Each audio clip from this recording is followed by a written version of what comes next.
Hey everyone, and welcome back to the Class 1A podcast. My name is Engine Imgren, and alongside me, I have James Graham and Dylan Beal to be breaking down the penultimate episode of My Hero Academia Season 5, which is the finale of My Villain Academia. And guys, what did you think of the episode? And as the arc kind of comes to an end, we can talk about it later on, but was it worth the wait for Season 5, and was this a great way to top it off? Absolutely. It was a banger of an arc. I love this arc so much. It has everything you want. It has sick fights, it has sick origin stories, incredible panels that we get to see animated. It rules. Yeah, I was thoroughly pleased with it. I think it was nice to see it all come to a head with this episode. In this episode, getting because you guys know I'm like an animation fan. Like it got the proper attention it deserved for the build up and the climax. I was very happy with it. I completely agree. I think everything about this episode was exactly what I think manga readers wanted it to be, and it was a great kind of capping off for anime only fans seeing it all for the first time. It did a very good justice. Before we do jump into today's recap, just want to remind you that go over to twitter.com/class1apod to follow us on Twitter and make sure to stay up to date on all the things we do. Otherwise, you can catch us on podcasting platforms and YouTube. If you go to YouTube/Class18, you can find all these videos plus a bunch of other theory and My Hero Academia videos. Or you can check this out on the road while you're doing or working or whatever you want to do and listen to all these podcasts on the go. If you are listening to podcast platforms, leave the 5-star reviews. Always helps a ton. And on YouTube, subscribing, liking, and all that always means the world. But with that, let's jump into episode 25, which is titled Episode 24, I apologize, titled Tomura Shigaraki Origin. It starts back off with seeing young Shigaraki pretty much right after he destroyed his family house and killed his family, kind of walking through the streets unsure of what to do, but no one really wanted to help him because everyone was just assuming that Hiro would eventually come by and kind of help him. But Shigaraki was ultimately alone. But right before the opening credits kind of come, we do see a younger One For All reach his hand out to Shigaraki. And after that, we do kind of see pretty much One For All training Shigaraki to be the Shigaraki that we know today, where it is encouraging his desire to destroy everything. It is kind of throwing away all of his morals. And eventually, we do see him kind of kill these two thugs that had beat up on him earlier, that he was holding back killing them. But after kind of this push from All For One, he does end up going back and killing them. And that was kind of the turning point. And after that is when All For One gave his new name of Tomura Shigaraki. After that, we jump back to the current time of the fight between Re-Destro and Shigaraki. And Shigaraki is truly awakened now, and Re-Destro is even noticing this, and that even though Re-Destro does go to his 150%, he's still holding back just a little bit, and he's unsure why. But as it kind of goes on, we start to see that it's almost out of a respect and a awakening for Re-Destro and himself, that Shigaraki is the true form of the Meta Liberation Army, in the way that Shigaraki is using his quirk with complete freedom and liberation, with nothing holding him back, and that the Meta Liberation is kind of ideals. We're actually holding quirks back in a way as well. So throughout the fight, Re-Destro gains more and more respect for Shigaraki, while Shigaraki's true strength just increases as it goes on, and then eventually putting his hand down on the ground, pretty much destroying all of Daiki City in a pretty much a single attack. And at the end, he does find Re-Destro after the attack, who has had to amputate both of his legs, but Re-Destro kind of tells the Meta Liberation to stop. Anything after this will just be pointless death, and then says that he is a true embodiment of Destro's original visions, and says that the Meta Liberation Army will fall him. And in this moment, BNHA, who has arrived, also sees all this happening and kind of sees a reflection of One For All in Shigaraki, calling him successor. So now, not only is the Meta Liberation Army following Shigaraki, but now so is Machia. We do get a little bit of a jump to, I think, about a week later or a month later, I don't remember exactly which one, to kind of what we saw when Hawks was with the Meta Liberation Army, that the two groups have now formed, that there's still a little bit of tension between Skeptic and the League of Villains and all that, but Re-Destro is fully supporting Shigaraki, and in the basement of a giant mansion where there are thousands of people there, Re-Destro says that Shigaraki is the true embodiment of Destro's feelings, and that he is now going to be the new leader. And with the merging of these two new groups, there is going to be a new name for the Meta Liberation Army, which is now the Paranormal Liberation Front, and that the 9 members will be the 9 generals that will be leading the Paranormal Liberation Front. And that is where the episode ends up. We do see that next week is pretty much just going to kind of be going back over to the hero side, setting them up for everything that we know is coming eventually between the Paranormal Front and heroes coming up next season, I'm assuming, since one episode left is kind of a lot to really start a fight that they've been setting up here. But, I mean, just overall, what an episode, what an animation. I loved everything about it. I'll kind of let you guys go on whatever you want to talk about first. I know we have a couple of topics, but just overall, would you say this was the best episode of the arc, or where did this end up on you for kind of capping it off? I think it's super tough, right? Because like we have this episode going up against even just last episode, which is an incredible origin story, Sad Man's Parade, and Toga's episode. I thought all of them were incredible. So it's really hard to hold them up against each other. But I think in terms of like having an episode that you can look towards and saying like this was the peak of the season, I think it's this one. Like it has the emotions of the origin story with a really good fight scene in it. So I think encapsulates it pretty well.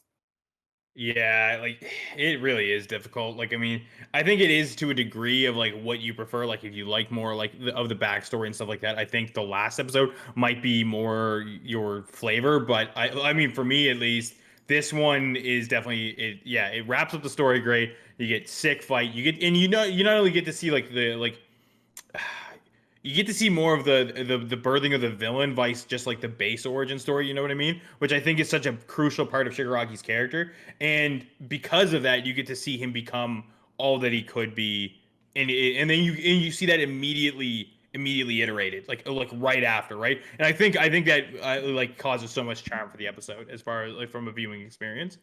I mean, Shigaraki's such an in-depth character that they literally had two origin stories about him, back-to-back episodes with completely different names. I mean, it was two different origin stories, which were super cool. And I think what kind of going off of what Dylan said, that this was the peak of the season, and I agree, because during Sad Man's Parade, during Toga's moment, even during the fight this episode, I always was super into it. Like, hell yeah, this is awesome.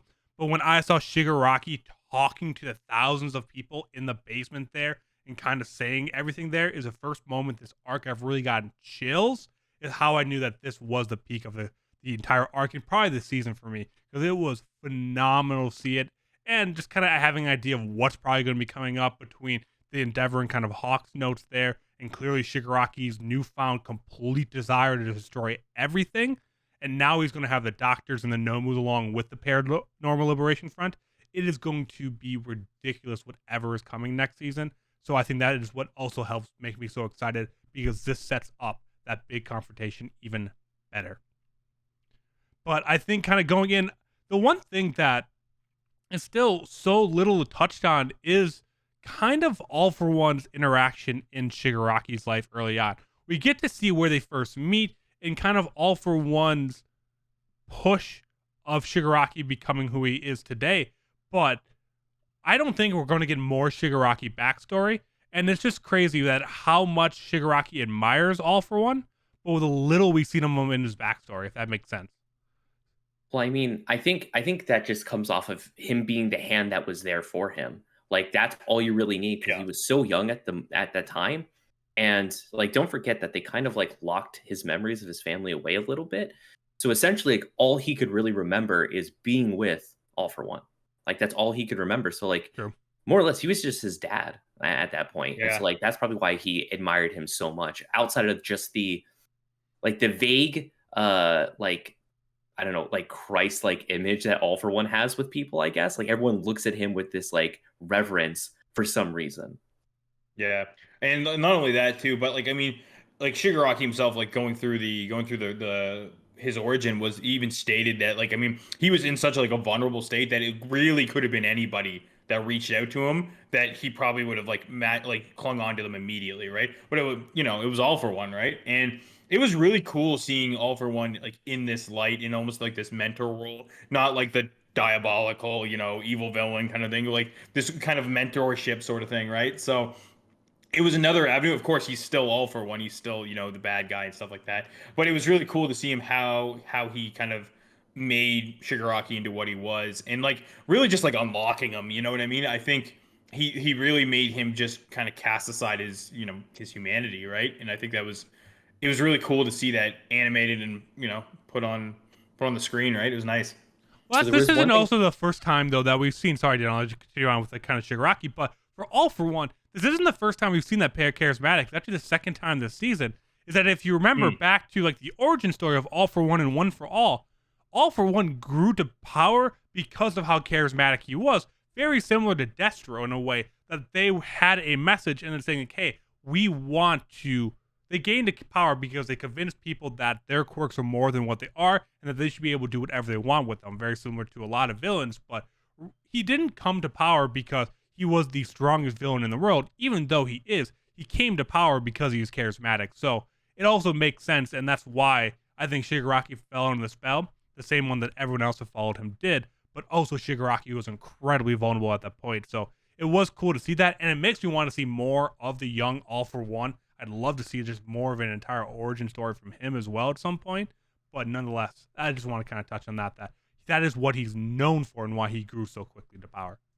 So there was a couple things with this origin story that I thought were really interesting. Number one, you can't really build off of it, but like Shigaraki is All for One's like name, which is a pretty big reveal because like Yeah. now I wonder if that's like, oh yeah, this is his actual like real last name or family name, or like is it just like the name he goes by? But regardless, we know like almost nothing about him really, except for very very small details. So like everything that we get is like pretty big. So want to make sure that like that was like a pretty big reveal. The other thing passed over, yeah. yeah. And the other thing I thought was super interesting is this really solidified like the dichotomy between All for One and One for All, right? Because you have One for All, who, you know, All Might passing it down to Deku as like the mentor, and All for One, you know, is All for One passing it down to Shigaraki now. Like these two, like you have the mentor relationships with each other. I just think is super, super interesting. And it just like solidified that in like the passing down of the name, right? It's like his name, it's like his mentee, as we have with like All Might. And I think it's so interesting that like we keep seeing this like parallels between the two constantly in the series, and it just like kind of solidifies that big moment that we're working for of like it's gonna be Deku and Shigaraki, right? We're waiting for that moment. Like I think ever since like the mall scene of him just like with his hand on like Deku's neck, we've just been waiting for that ultimate fight. Yeah, it's cool too to see, you know, Shigaraki given the title, right? Like the symbol of fear, right? Like I think in this, because that's what Shigaraki kind of calls him and wants him to come into. And I think, you know, with the Re-Destro fight, he's really coming into it, right? So I mean, yeah, having this really badass face off between like the symbol of hope and the symbol of fear, like I don't know, man. I'm a sucker for titles, and I love that. I love that parallel. Yeah, and I think now that the Doctor's fully committed is where that kind of that real succession comes down, because we know the Doctor can give power to Nomus. Clearly, he was the one that was kind of taking care of all the Nomus, so he has some help or part of that. So maybe I guess we saw Shigaraki getting shocked by something too earlier on in the season, so they didn't end on that in this episode, but I'm sure next episode they'll touch on that again. But I'm assuming Shigaraki may be turned into pretty much a Nomu. Yeah, Nomu Shigaraki time. So that'll be incredible. And then that's kind of what takes it. So like now he is the symbol of fear, but he doesn't have the full power of symbol of fear. So now they're going to turn him into it. And that's how next season's probably going to go, to giving a better confrontation between Deku and Shigaraki. Because I still think right now, Deku, I don't know who wins right now, actually. I mean, Deku still has a long ways to go, and Shigaraki is just complete destruction. But I guess that's what next season is going to be about, is who's going to win there. So it's incredibly exciting to see. I mean, can you imagine that though? Like, you know, think about it. It's like the series is like coming to its end, and you see Shigaraki come out, but it's not like him. It's like this monstrous, gross Nomu form, and he has like all this like crazy Nomu abilities. I don't know. I think it'd be kind of cool, like a twisted monster form of Shigaraki, if he could even be more twisted at this point. Just the only issue with a Shigaraki fight is that there's really only so like the fight can really only go on so long. I mean, even if he is an Nomu form. Because the first time Shigaraki touches Deku, like Deku should just lose. Like unless there's something, unless another quirk develops with which allows Deku to negate decay or something like that, then Shigaraki has to use different quirks, which doesn't make sense since decay is what we know Shigaraki as. But a fight between the two can't go on very long right now. So that also is, I'm just curious how they're going to deal with that, because Deku can only dodge for so long, and we kind of saw that's how the overhaul fight was. Just keep dodging over and over again, and it only went on for a short second before Overhaul completely changed his battle tactics. So I just don't want another Overhaul fight, which is how I feel like a Shigaraki versus Deku fight would be right now. So seeing how they're going to do that, I'm super interested to see. Yeah, Yeah, the it's so quirk. crazy that his third quirk is just called anti-decay. I don't know what that means, but maybe it'll come into play. But Yeah, that's just it, man. It's such a destructive quirk that like you like how do you do the workaround, right? Like how do you beat that, right? So well, especially, I mean, just kind of moving on to the Re-Destro fight. I mean, I think that's the first time we ever saw truly how devastating Decay could be. Because I guess we already kind of saw the awakening a little bit, where he was kind of able to spread his decay onto a couple of people in an area. But I mean, this dude leveled an entire city in seconds. I mean, a mech robot that was not able to get away fast enough from decay, and that is saying something. So that was incredible cool to say. Re-Destro's power up, even though he was kind of second guessing himself the entire time, seeing him have those his Iron Man suit come up out of the ground and form yeah. onto him was super cool. I mean, I loved every moment about the fight, and seeing the emotional side of it, but also the pure destruction side from both of them was so cool to see. I gotta say, like Re-Destro might be one of the only characters that I'm not entirely sure if I'm happy with how he transferred from manga to anime, because he always has this the like I maybe I don't know, maybe it's the voice actor, maybe something like that, but he always talks very calmly, even when he's getting like even when he's like, you know, like powering up and stuff like that, right? He's not like screaming like other people and stuff like that. And I don't know, I felt like Re-Destro kind of got dealt dirty in this fight, because like you have like stress seems like such a sick quirk. It seems really cool. It's super destructive, and it just gets absolutely obliterated because of decay, right? And I was just like, man, like I think it would be nice to see like a one off like a team up or some shit of Re-Destro himself, because I think there's so much to that character that you can really flesh out. And I totally agree that the origin story of Shigaraki is like he's the catalyst for it. I think he's just like an interesting enough character that I think he deserves more than this.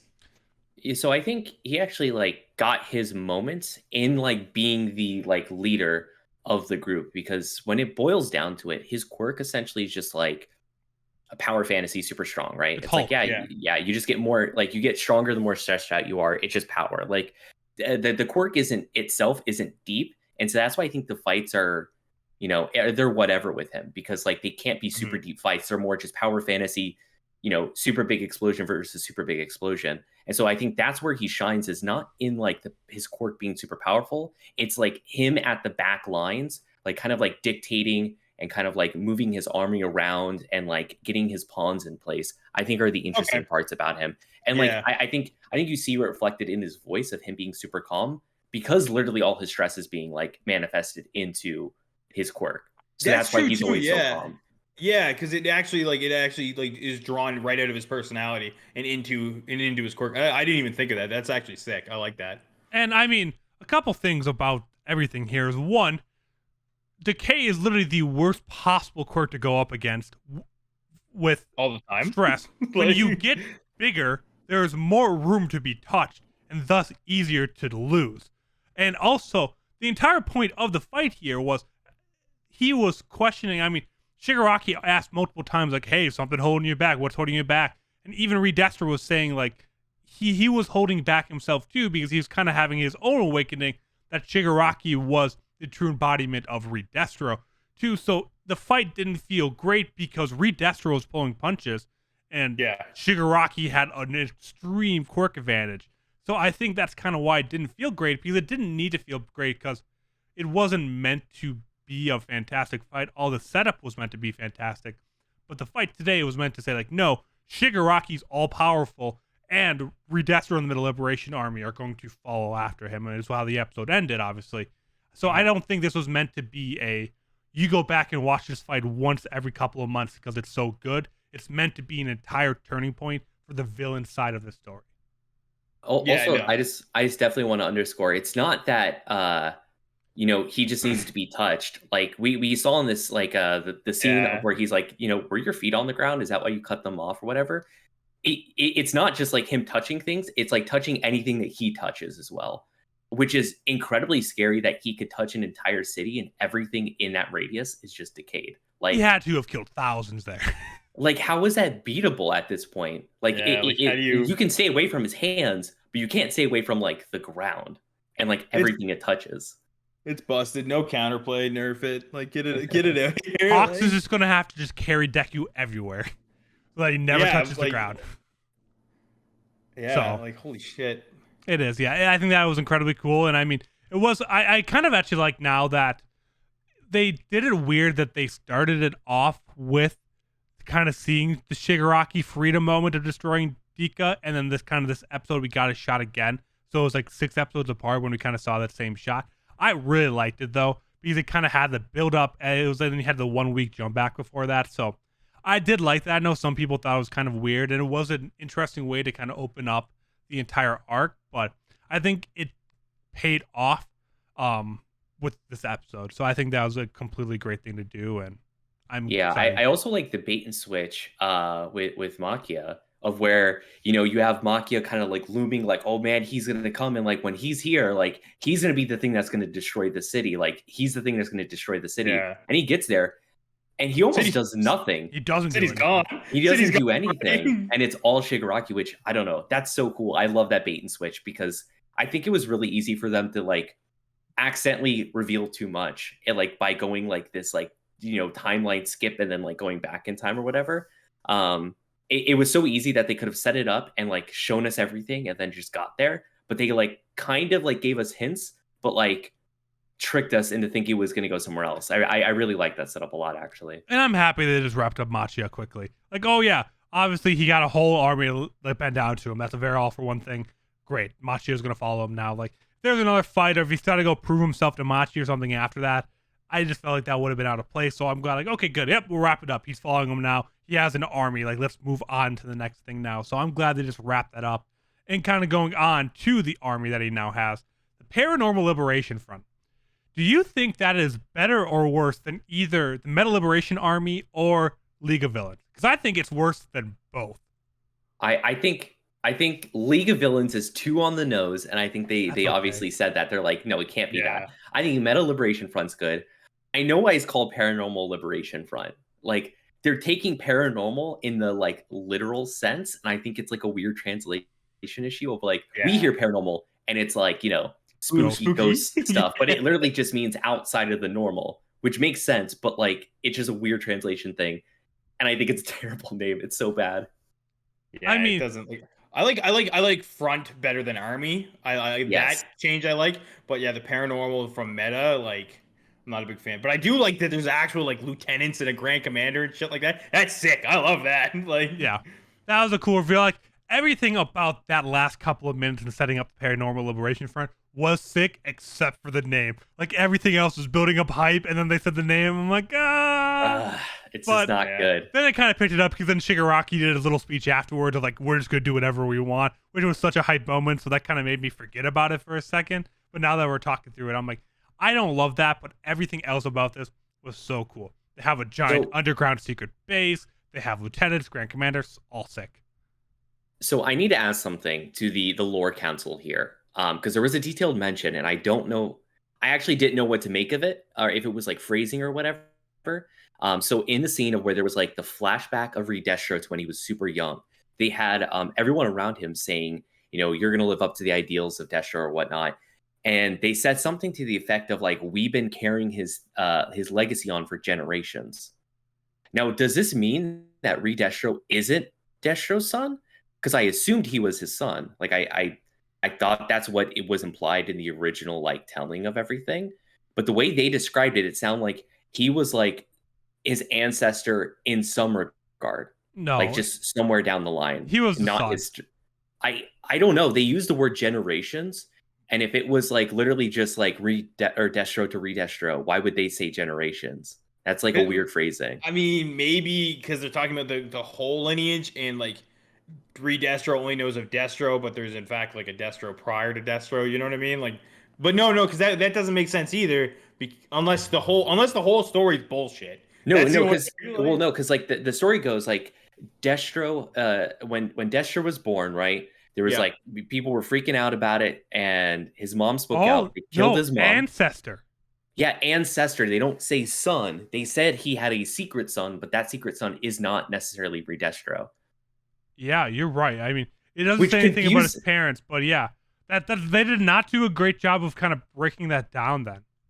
We were too busy on Shigaraki the whole fucking time. Like, I mean, like Because this like close. So when they originally implied that Re-Destro was Destro's son, that kind of like condenses the timeline in a little bit and makes the society timeline make a little bit more sense. Because like because they got rid of that obviously, and it's just vaguely ancestor, which none of this timeline makes sense. Quirks have been around for like hundreds of years. hundreds It seems of years, like, yeah. but like we can assume that quirks are still like a modern thing of when they came around. So like, is technology stagnant? Like nothing makes sense. The timeline doesn't add up. It is kind I of. would like to see a night like it all like on a line. Like just somebody needs to lay it out. I don't know. We'll never get it. You'll never get it. No, Give we up probably on that. won't. But yeah, no. Nobody gives us concrete dates on anything. We can't even get a timeline from Vigilantes to My Hero. No, we have no idea.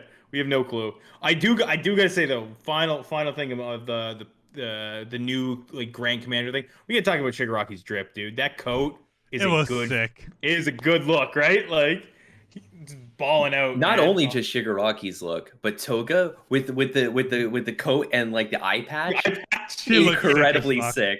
That little twice moment there too was really fun too. Like we all knew she didn't actually die because they would have made a bigger deal out of that. But that was just such a fun moment. Seeing Twice is Twice, League of Villains to League of Villains was a great kind of little moment to kind of show them their time to jump forward a week. But I think with that, one last thing to do for this episode, and that is going to be the Plus Ultra Award. Award that each and every week, each of the hosts picked a character that went beyond, that went Plus Ultra, and then the season we'll tally up to see who was the Ultra Plus Ultra of the season. And Dylan started off. So the thing about MVA, it means that every single one of our Plus Ultras are just the same across the board. We have unanimous decisions on them, and it's really hard to not, because I don't know, Shigaraki killed it. I mean, how can you not give it to him? I mean, he has back-to-back episodes of just like incredible story. We get a whole like next level of depth to his character. And he's incredibly strong now. Like the fact that he can touch the ground and destroy an entire city and decay things like that are touching the ground there are incredible. He like almost single-handedly brought down the Meta Liberation Army. He's the equivalent of a small nuclear bomb at this point. Yes. Yeah. He can. Yeah. Literally, he can just destroy cities. Like incredible. Like he is Plus Ultra. Like defined here. Yeah. No. It's like you can't make an argument for anybody else. You really can't, right? It's Shigaraki all the way. I think it is kind of the shitty part about MVA is that like it is very clearly defined who gets it, right? So, but I mean that's just kind of how it is. I mean, that's the award. I mean, it's Plus Ultra. I mean, you reach for it, but it'll be interesting to see. I think you'll probably get it in the scene now because I agree. I think it's going to be, and I think that's the third clean sweep of the arc. So it'll be very interesting. We have one last award to give out next week. And that might have an overall impact on who gets it the entire season, because it'll be one last chance for a couple of heroes to get it. So it'll be super interesting to see what happens. But yeah, Shigaraki blew everything out of the water this episode. I couldn't think of a better person to give it to the last couple of episodes now. So congratulations, Shigaraki. You're probably going to be the winner of the entire season. But with that, I think we wrap up the episode there, unless you guys have any last closing thoughts. No? All right. With that, we will be back next Saturday for the final episode of My Hero Academia Season 5. After that, we'll be talking and doing a recap of Season 5 the following week, and then talking about our off-season plans coming up as well soon. We got a lot planned for you guys, so make sure to follow twitter.com/class1a, and also check out our YouTube and subscribe over there to make sure that you're up to date with everything that we're doing as we move into the off-season of My Hero Academia, where we'll be covering other anime and My Hero Academia news, content, and so much more there as well. So check that out, but we'll see you all next Saturday for the finale.